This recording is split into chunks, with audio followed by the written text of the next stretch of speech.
Sahabat setia, saatnya kita ikuti podcast Ramadan bersama Kosi TV, Kosi FM dan didukung oleh Fakultas Usuluddin Adab dan Dakwah IAIN Lok Sumawe.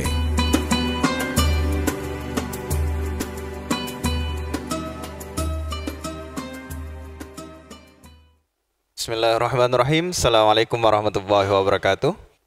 Alhamdulillah, wassalatu wassalamu ala rasulillah wa ala alihi washabihi ajma'in, amma ba'du. Pada hari ini kita berjumpa lagi di podcast Ramadan ya, Fakultas Usuluddin Adab dan Dakwah IAIN Lok Sumawe. Alhamdulillah, bareng kita sudah hadir luar biasa pemateri yang sudah melanglang buana ya, melanglang buana. Profesor ya, belum.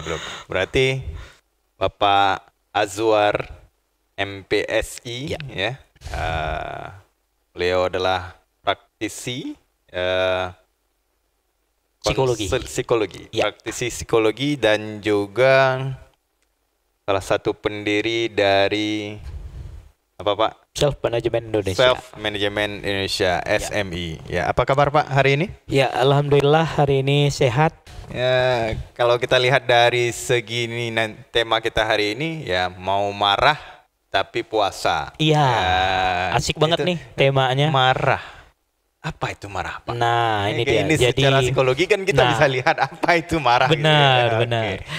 Jadi kalau kita lihat marah ini adalah suatu anugerah yang Allah titipkan ke setiap umat manusia. Jadi marah ini termasuk dalam konteks emosi dia. Jadi kalau kita bicara emosi, itu ada yang namanya marah, ada yang namanya sedih, senang, takut, gelisah, cinta, cemburu, itu masuk dalam konteks emosi, feeling. Nah, manusia kan terdiri dari 3 komponen nih. Jadi ada kognitif, ada afektif, dan ada psikomotorik. Jadi kognitif itu berkaitan dengan otak, kemudian afektif itu berkaitan dengan feeling tadi, perasaan, kemudian psikomotorik itu adalah apa yang dipikirkan dan dirasakan, kemudian dimanifestasikan dalam bentuk perilaku. Kemudian marah ini bagian daripada emosi. Jadi setiap manusia pasti ada marah. Nah, kalau tidak marah bukan manusia namanya. Karena memang ini menjadi anugerah yang Allah titipkan kepada setiap umat manusia, pasti ada marahnya. Nah, lagi-lagi marah ini adalah satu perasaan inkonsisten, artinya perasaan negatif yang muncul di dalam diri individu disebabkan oleh hal-hal yang membuat individu itu muncul marah. Nah, makanya kalau didefinisikan secara ilmiah, pakar masih belum mampu mendefinisikan marah. Tetapi berdasarkan pengalaman-pengalaman yang dialami beberapa pakar, bahwa marah itu bagian emosi negatif yang ada di dalam diri manusia, sehingga kadang-kadang marah ini bisa membuat si orang lain menjadi ikut-ikutan marah gara-gara marah yang dilampiaskan. Makanya dalam kajiannya itu ada satu kajian namanya anger management. Jadi bagaimana memanage marah itu supaya marah itu tidak memancing kemarahan orang lain, dan justru marah di sini kadang-kadang kalau kita bicara marah sering sekali umpatan-umpatan, kemudian bahasa-bahasa kotor, bahasa-bahasa jorok dan sebagainya, ini sering terlampiaskan lewat marah. Nah, makanya tema kali ini mau marah tapi kok puasa. Nah, kita tahu bahwa ketika ada orang yang sedang berpuasa kemudian dia marah, puasanya jadi batal, kan begitu.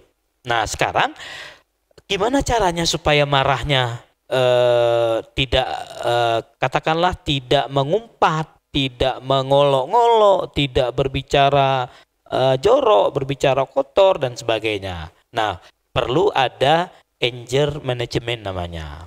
Makanya kalau kita diskusikan terkait dengan marah, itu masing-masing orang pasti punya perasaan marah, pasti pernah merasakan yang namanya marah. Makanya konten daripada marah itu nanti ada turunannya, ada kesel, ada kalau bahasa kita di daerah bahasa Aceh itu ada digi, geram, ada hal-hal yang sekiranya membuat perilaku individu menjadi tidak stabil. Nah, itu dia, makanya ketika kita bicara marah, ya itu menjadi lumrah. Setiap manusia pasti pernah dan akan terus mengalami yang namanya marah. Cuman permasalahannya bagaimana kita mengelola marah ini tidak memancing kemarahan orang lain dan juga tidak membuat orang lain menjadi ilfil melihat pada saat kita marah. Nah, itu dia. Jadi kalau dikaitkan dengan kesehatan, orang-orang yang sering marah itu dikatakan darah tinggi dan sebagainya. Sebenarnya bukan darah tinggi, tinggal bagaimana dia mengatur ritme marahnya itu tadi supaya betul-betul tidak mengganggu atau memberikan efek yang negatif terhadap kesehatannya. Karena ketika kita bicara marah, banyak orang melampiaskan marah itu dengan berbagai cara. Ya kan, umpatan tadi, mengolok-ngolok, kemudian berkata kotor, bahkan sampai mengarah kepada fisik. Jadi tidak hanya verbal, tidak hanya kalimat verbal saja, tetapi fisik, mukul, cubit, nendang, tabok dan sebagainya. Makanya kalau kita bicara marah, itu tinggal bagaimana kita memanage marah itu. Kemudian kan muncul pertanyaan, lah lagi marah emang bisa dikontrol, emang bisa disetting? Bisa, kenapa enggak? Caranya ada. Kalau kita kembali ke Islam misalnya, ketika marah saat berdiri suruh duduk, kan gitu. Ketika duduk suruh berbaring, atau ketika seseorang sedang marah, ya berwuduklah, kan kata Rasulullah seperti itu. Karena marah ini bukan bagian daripada setan, bukan. Tapi ketika orang sedang marah, biasanya orang mikirnya jadi nggak mikir panjang, asal ngomong dan sebagainya. Begitu. Oke, kalau demikian, apakah boleh marah itu ya dalam bulan puasa? Ya, dan bukan hanya dalam bulan puasa. Kalau dalam bulan puasa mungkin orang sudah saling mengingati, nggak boleh marah loh bulan puasa gitu ya. Karena batal puasa gitu nanti, batal gini ya. Jadi bagaimana, apakah dibolehkan marah itu atau tidak? Atau secara psikologi ketika kita diperbolehkan marah agar mungkin luapan emosi itu bisa dikeluarkan dan menjadi sehat orangnya? Ya, dalam psikologi luapan emosi namanya katarsis. Nah, jadi katarsis itu adalah upaya meluapkan emosi. Kalau pertanyaannya apakah boleh? Justru harus. Justru harus meluapkan emosi. Karena kalau tidak diluapkan emosinya, justru nanti dia akan sakit kayak tadi. Nah, cuman lagi-lagi cara melampiaskan marah ini yang paling penting. Nah, jadi cara melampiaskan marah ini yang paling penting. Karena kalau ditanya boleh atau tidak melampiaskan, justru harus. Jawabannya harus. Jadi kalau dia tidak melampiaskan, itu kadang-kadang dia pendam sendiri, kemudian nanti gak ada angin, gak ada hujan, gak ada badai, tiba-tiba keluar. Nah, itu dia. Sesuatu yang disimpan, dipendam, tidak dikeluarkan, itu tidak baik. Kayak misalnya batuk, buang angin, kalau ditahan kan jadi penyakit. Nah, itu dia. Begitu juga dengan marah. Nah, marah boleh, cuman lagi-lagi tetap bagaimana memanage marah itu agar tidak memancing kemarahan orang lain. Misalnya begini, kalau orang-orang Arab itu marahnya, mereka justru mendoakan orang lain. Misalnya contoh, ketika ada satu orang Arab marah, dia langsung bilangnya Allah yahdik. Nah, al-ihdik itu artinya memberi anugerah, memberi didoakan orang lain. Nah, kadang-kadang kan kita ngumpat, maki, kemudian main fisik dan sebagainya. Artinya marah bukan nggak boleh, boleh, tetapi lagi-lagi cara melampiaskan marah ini. Nah, orang Arab kalau marah itu justru malah mendoakan Allah yahdik. Jadi Allah memberi petunjuk. Seperti itu. Ya. Nah, makanya kalau teringat cerita, saya pernah baca biografi imam besar Masjid Mekah, ya kan? Ditanya suatu ketika, wahai imam, apakah engkau dulu waktu kecil bercita-cita menjadi imam? Enggak. Lantas kenapa saat ini engkau jadi imam? Nah, beliau cerita saat anak-anak dulu, ketika namanya anak-anak buat kenakalan, buat kesel orang tuanya, bikin geram orang tuanya, lantas orang tuanya mendoakan jadi imam. Akhirnya doa orang tua ini kan memang tidak ada hijab, tidak ada batas, akhirnya langsung tembus ke Allah dan qadarullah si imam ini betul-betul jadi imam. Nah, ini yang mau saya sampaikan. Artinya apa? Terkadang orang karena kebiasaan marahnya itu harus maki-maki, marahnya itu harus ngumpat, marahnya harus apa dengan hal-hal yang negatif, sehingga apa? Aura negatif pun ketika orang marah itu akan terus mengalir ke dalam diri dia gitu loh. Makanya gimana caranya marah? Nah, marahnya kalau bisa marahnya ke aspek yang positif. Misalnya nih kita kesel nih sama anak nih, doakan aja misalnya jadi apa gitu, jadi ustadz, jadi trainer, jadi psikolog, jadi konselor, jadi jurnalis, jadi apalah. Nah, sehingga apa? Mudah-mudahan umpatan versi positifnya tadi itu bisa lebih memotivasi si anak atau orang lain bisa menjadi lebih baik gitu loh. Nah, kadang-kadang gini loh, ketika kita bicara marah, makanya karena faktor kebiasaan. Nah, biasanya kan kalau marah begini ya kan. Nah, tapi coba kita biasakan marahnya ke aspek positif misalnya. Nah, ketika orang mungkin awal-awal untuk melakukan hal itu agak susah. Kenapa? Karena belum biasa. Tapi kalau udah biasa, misalnya marahnya mendoakan orang lain, marahnya tidak memancing kemarahan orang lain, tidak main fisik dan sebagainya. Artinya marahnya itu justru tidak memunculkan dendam pada orang lain. Nah, apalagi ketika marah orang kan sering mengkritisi orang lain nih. Nah, kebanyakan orang mengkritisi tetapi tidak memberikan solusi. Akan lebih bagus kritisi tapi kasih solusi. Sehingga apa? Si anak ini, individu ini belajar dari kesalahan. Karena nggak ada di dunia ini yang tidak pernah melakukan kesalahan. Pasti semua melakukan kesalahan. Apakah kesalahan itu berdampak membuat orang lain marah atau tidak? Nah, itu kan kembali ke bagaimana orang memahami atau melihat kesalahan yang dibuat gitu loh. Tapi rata-rata kesalahan itu juga bisa menyebabkan orang lain marah kan itu. Nah, jadi konteksnya pertanyaannya apakah boleh? Boleh, justru harus. Kalau enggak dipendam sendiri, nanti tiba-tiba nggak ada angin, nggak ada hujan, meluap kemarahannya tadi, akhirnya ya marah tidak pada tempatnya, bisa jadi kan. Contoh gini misalnya, sering terjadi atasan marahin bawahan nih, terus bawahan marahin bawahannya lagi kan gitu. Terus bawahannya nggak tahu mau marah ke siapa, pulang deh ke rumah, akhirnya marah sama orang rumah, keluarga, istri, suami dan sebagainya di rumah. Akhirnya permasalahan di kantor dibawa ke rumah tangga, ribut rumah tangganya.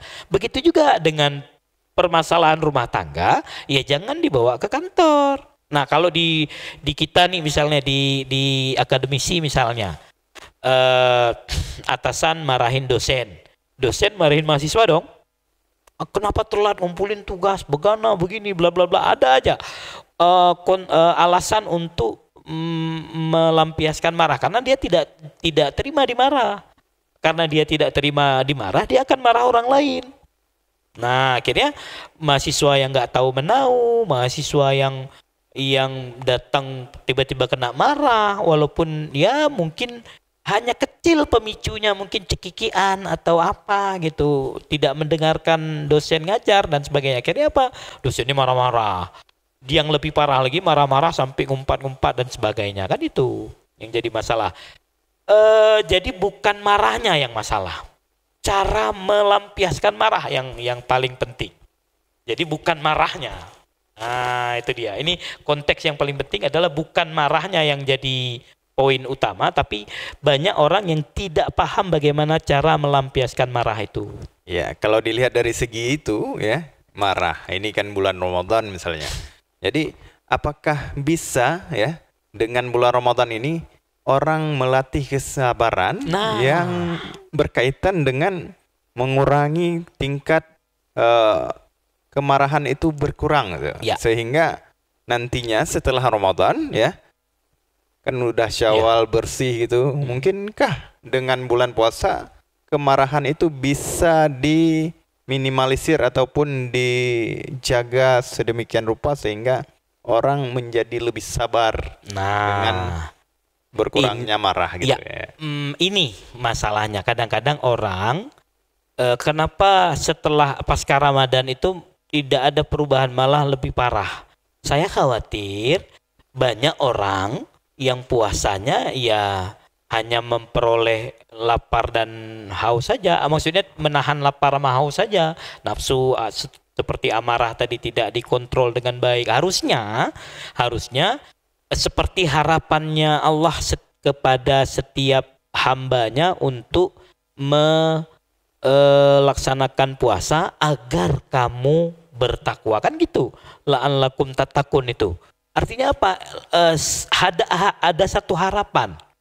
Nah, artinya di puasa ini ditempa, digembleng, dilatih untuk bisa lebih sabar terkait dengan marah tadi.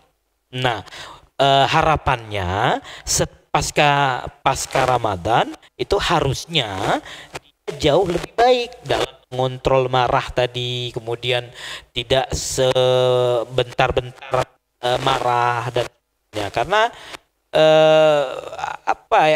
kembali ke bagaimana orang individu itu memahami Ramadan ini benar-benar memberikan dampak atau tidak. Jangan-jangan hanya maaf mungkin ya lepas kewajiban dan sebagainya, artinya artinya puasa itu bukan diambil hikmahnya, tidak diambil hasil gemblengan daripada puasa itu sendiri. Makanya pernah kejadian gitu loh, saat puasa terutama sholat Jumat itu biasanya kalau keluar kendaraan kan itu kan biasanya suka nyalip, suka nabrak, bukan nabrak itu tapi ya kecil-kecilan lah. Nah pada saat bulan puasa itu adem banget. Oh silakan Pak, Bapak duluan, gitu kan. Nah kalau selain bulan puasa itu sampai kamu matanya taruh mana bla bla bla sampai urat lehernya kelihatan dan sebagainya. Artinya apa ya? Yang mau saya sampaikan kalau seandainya semua bulan itu adalah bulan Ramadan, mungkin indah sekali kehidupan ini. Nah, cuman masalahnya lagi-lagi kalau enggak mungkin. Kenapa? Karena yang 1 bulan ini aja banyak yang ngeluh, ya Allah kok lama banget gitu ya. Hitung lagi coret lagi imsakiyah di rumah coret. Ini udah hari keberapa gitu, ini udah hari keberapa kan gitu ya. Terus kapan ya hari rayanya, kapan ya? Orang puasa itu kadang-kadang ada yang mikirnya langsung ke hari raya. Wah baju lebaran belum ada, macam-macam lah, kue belum tersedia, gorden di rumah belum dicat, macam-macam. Akhirnya apa? Kalau kita bicara Ramadan ini sebenarnya itu ajang untuk kita melatih diri, terutama bagaimana mengontrol marah tadi, lebih sabar. Makanya harapan Allah itu la'allakum tattaqun, supaya kamu bertakwa, kan itu ujungnya. Ya kan? Yeah. Tapi nggak memang indah banget. Ramadan itu indah banget. Indah banget. Artinya mau marah takut batal puasa kan gitu. Nggak marah tapi pengen marah kan jadinya gregetan kan. Nah, mau marah jadi tapi karena puasa. Nah, cuman setelah Ramadan itu tidak lagi mikir wah mau marah karena puasa dan sebagainya. Jadi sebenarnya kalau memang mau diambil iktibar dari Ramadan ini, bagaimana kita melatih diri, melatih kesabaran agar tidak marah, kemudian marahnya bisa dikelola dengan baik, tidak mengumpat, tidak memaki-maki, tidak memancing kemarahan orang lain, kan itu. Yang paling penting kan itu sebenarnya. Ya. Nah, itu dia. Tadi berbicara tentang baju baru, apakah baju lebaran? Ya, udah beli atau belum? Udah beli atau belum itu? Udah beli atau belum? Saya Iya. malah tiap hari pakai baju lebaran. Karena kalau pakai baju sempitan pengap. Oh, iya, siap. Iya, jadi tiap hari pakai baju lebaran, kan? Ya. Kalau kita lihat dari segi bulan Ramadan, ya. Kita lihat kalau misalnya walaupun kita lihat nggak semua orang bisa bersabar dengan kemarahannya misalnya. Sorry dengan padatnya, apalagi sudah menuju dengan detik-detiknya berbuka puasa. Ya. Biasanya orang buru-buru tingkat buru-buru dan tingkat kemarahannya mungkin semakin agak naik sedikit ketika mereka terjebak kemacetan, dan juga mungkin ada yang salib menyalip di dalam di jalan antrian gitu ya, nggak ngantri. Jadi pertanyaannya, kenapa orang masih marah ketika bulan Ramadan? Apa penyebabnya gitu? Ya. Padahal tadi kan ini adalah bulan sabar ya, melatih kesabaran, melatih semua hawa nafsu dan lain sebagainya. Sebenarnya ini dilatih di bulan Ramadan. Ya. Jadi apa sebenarnya? Kenapa mereka masih bisa marah ketika bulan Ramadan? Gitu? Ya, pertanyaannya menarik. Jadi kenapa masih bisa marah itu tadi? Karena marah itu merupakan anugerah yang Allah titipkan, kan gitu dia. Artinya tidak ada satu orang pun yang berhak untuk melarang orang lain marah. Nah, karena marah ini merupakan anugerah yang Allah titipkan. Tapi yang menjadi permasalahan adalah bagaimana orang ini melampiaskan marahnya. Nah, kalau kayak tadi misalnya buru-buru, ngantri, pasti kemarahan yang dimunculkan walaupun tidak keluar secara verbal, secara lisan, tapi lewat perilaku, misalnya tekan klakson sampai berkali-kali, itu kan sebenarnya bentuk kemarahan juga gitu loh. Tapi tidak dilampiaskan dalam bentuk verbalnya. Melakukan memencet klakson berkali-kali itu kan bentuk kemarahan juga gitu loh, sehingga bikin orang lain kesel juga. Sabar kenapa kan gitu, akhirnya ya itu bentuk kemarahan. Pertanyaannya apakah dalam bulan puasa orang masih tetap marah? Itu karena jawabannya marah itu anugerah dari Allah. Lagi-lagi banyak orang tidak paham bagaimana cara mengelola marah. Makanya ada anger management. Kalau di barat itu dilatih marahnya. Bahkan marahnya itu kayak di Arab misalnya. Di Arab marahnya itu malah mendoakan orang lain. Allah yahdik. Allah akan memberikan petunjuk padamu. Maksudnya memberikan petunjuk ya mendoakan yang baik-baik. Nah, kita marahnya kan pasti ngumpat dong. Bawa mama misalnya, bla bla bla dan sebagainya ya dong. Kalau orang Aceh kan biasanya kalau nggak bawa mama kan nggak enak. Kita nggak usah sebut ya marah ya contohnya, karena nanti berbeda dia. Kenapa? Karena itu dilakukan kebiasaan. Nah, coba kita membiasakan marahnya tidak mengumpat, tidak memaki-maki, tidak membuat orang lain ikutan marah, memancing kemarahan orang lain dan sebagainya. Biasakan, karena memang sesuatu hal yang baru yang belum terbiasa dilakukan memang agak sedikit janggal memang ketika memulainya. Tapi ketika sudah terbiasa, sudah dimulai dengan walaupun awal-awalnya berat, terbiasa, akhirnya ya itu tadi, bagaimana membiasakan marah dengan tidak memancing kemarahan orang lain. Ya, kalau dilihat dari segi itu bisa jadi. Tapi kalau tadi dibilang kita harus mengontrol diri kita sendiri ya, baik di bulan puasa maupun bukan gitu. Kalau misalnya memang terkadang lepas kontrol gitu ya. Tetapi apakah ada hubungan dengan ayat Al-Quran watawasau bil haq watawasau bis sabr untuk saling mengingatkan di dalam kebaikan dan kesabaran itu Iya. dengan kemarahan yang ada pada diri kita? Apakah hanya diri kita sendiri yang akan mengontrol? Apakah orang lain juga berhak mengontrol, dalam artian di sini adalah saling mengingatkan? Oh, Ya. bisa jadi artinya ketika melihat orang lain marah, kita sebagai orang yang melihat orang yang sedang marah, ya boleh-boleh saja memberi masukan gitu ya, memberi, tetapi justru malah ketika nanti harapannya kita mau memberi motivasi agar tidak marah, malah kitanya yang kena marah.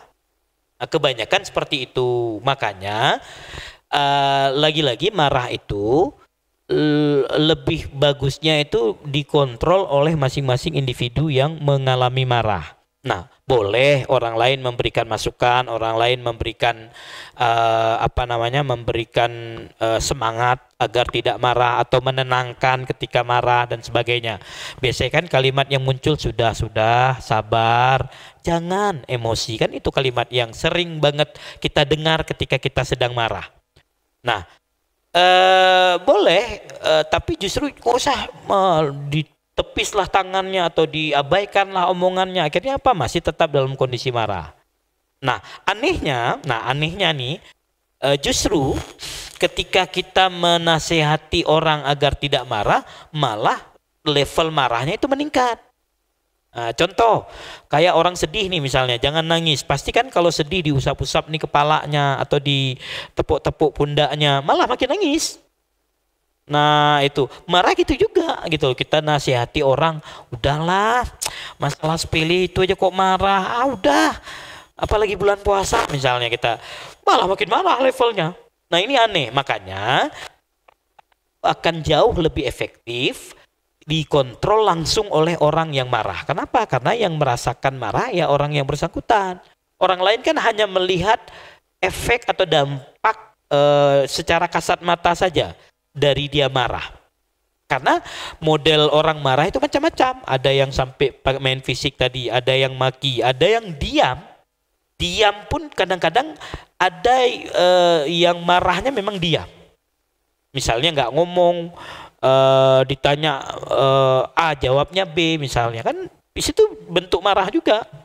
Nah makanya bentuk marah itu macam-macam, tergantung orangnya bagaimana. Nah kalau saya sih sarankan ya bagaimana kita mencoba untuk memanage marah ini, kayak tadi doakan orang yang baik-baik. Ini kadang-kadang kan kita karena faktor kebiasaan kali ya, karena faktor kebiasaan akhirnya apa? Doanya jadi yang jelek-jelek gitu. Makin didoakan yang jelek ya makin begitu terus jadinya. Nah, hati-hati karena kita mendoakan orang lain itu sebenarnya kita sedang mendoakan diri kita sendiri. Itu dia. Jadi ya pelan-pelan kita coba berusaha untuk bagaimana mengontrol marah. Pasti kalimatnya muncul apa? Ngomong, aku udah merasakan bagaimana akan itu. Nah, makanya justru pelan-pelan kita coba latih pelan-pelan. Nah, saya sejak belajar NLP dulu orangnya menggebu-gebu. Nah, begitu belajar NLP, iya ya, ngapain juga. Nah, pelan-pelan. Oh iya.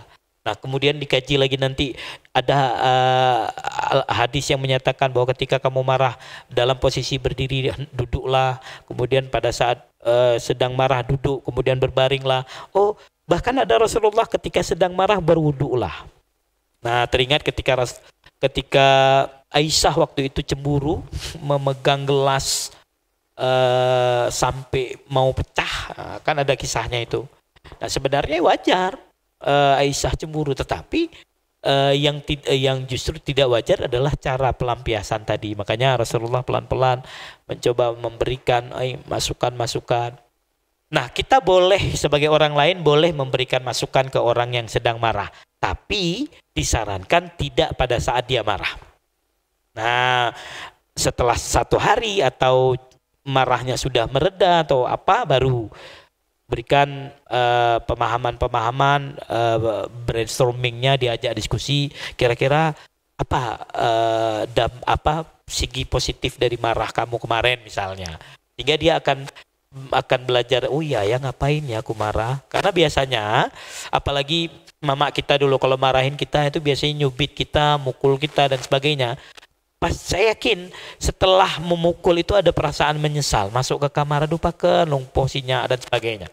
Ada perasaan menyesal walaupun besok akan melakukan hal yang sama. Nah, jadi tapi ada perasaan menyesal.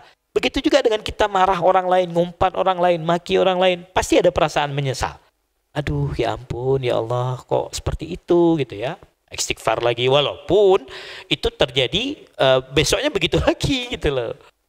Nah itu dia. Jadi kalau ditanya apakah boleh kita menasihati orang yang lagi marah? Boleh. Disarankan tidak pada saat dia marah. Nah, boleh tapi setelah marahnya sudah reda, marahnya sudah tidak begitu krusial lagi gitu kan. Nah boleh. Diskusi, diajak diskusi kira-kira apa sih? Kenapa sih kok bisa sebegitunya marah dan sebagainya bla bla bla lah.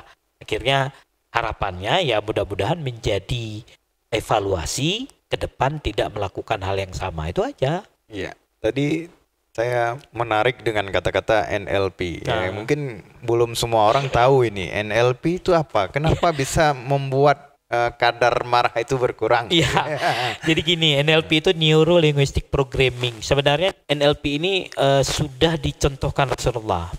Nah, jadi sudah dicontohkan Rasulullah, Neuro Linguistic Programming, bagaimana kita memasukkan neuro itu kan otak, linguistik itu bahasa, program. Jadi bagaimana kita memprogram bahasa, kita masukkan dalam otak. Nah, kalau bahasa orang awamnya itu adalah pemaknaan. Nah, contoh yang dilakukan Rasulullah ketika Rasulullah dilempar kotoran unta. Dilempar kotoran unta, kemudian sahabat pada geram nih. Wah, ini kita harus kan geram nih, maksudnya kok Rasulullah dibegitukan gitu ya. Apa jawab Rasulullah? Dia belum tahu. Makanya tugas kita yang sudah tahu memberitahu. Itu NLP. Nah, jadi NLP itu bagaimana kita memaknai sesuatu dari versinya kita. Itu dia. Karena programming neuro linguistic programming, jadi program bahasa otak. Jadi bagaimana memprogramkan bahasa, kita masukkan ke dalam otak. Bahasa lain adalah pemaknaan. Kita maknai. Di sesi terakhir ini mungkin ya. Kalau kita lihat sejak anak-anak PAUD, bahkan sejak anak-anak TK sudah diajarkan sebuah hadis Nabi mungkin. Ya, yang berbunyi la taghdab walakal jannah. Ya, janganlah kamu marah-marah maka bagimu surga. Nah. Jadi di akhir ini mungkin boleh dibagikan tips apakah kita nanti akan belajar dari anak-anak saja ataupun ada tips untuk mengurangi rasa marah ataupun bahkan menghilangkan rasa marah ataupun menyesuaikan rasa marah itu untuk para kaula muda dan juga untuk masyarakat sekalian. Ya. Nah, saya sepakat apa yang disampaikan tadi lah, taghdab walakal jannah itu sudah diajarkan sejak dini. Nah, kenapa diajarkan sejak dini? Setidaknya dari sejak dini dia sudah mulai paham bahwa jangan marah, kalau marah nanti jangan marah, surga milikmu, kan begitu ya. Nah, doa-doa seperti ini yang harusnya kita yang mungkin dulu belum sempat belajar itu, nah sekarang sudah diajarkan, anak-anak PAUD sudah diajarkan, harusnya kita belajar dari pengalaman anak-anak itu. Tidak ada kata terlambat dalam merubah diri. Artinya apa kata Rasulullah? Hari ini harus lebih baik dari kemarin dan esok harus lebih baik dari hari ini. Nah, mudah-mudahan podcast kali ini bisa memberikan secuil perubahan, walaupun kecil perubahannya, setidaknya kita sudah memahami bagaimana kita mengontrol marah, kita tidak sembarangan marah dan sebagainya. Kalaupun harus marah dengan mendoakan orang lain itu jauh lebih baik. Itu dia. Ya. Di akhir kita bisa menarik kesimpulan dengan adanya pengendalian marah ini, maka 3 hal yang harus kita lakukan, yaitu yang pertama mulai dari diri sendiri, ya.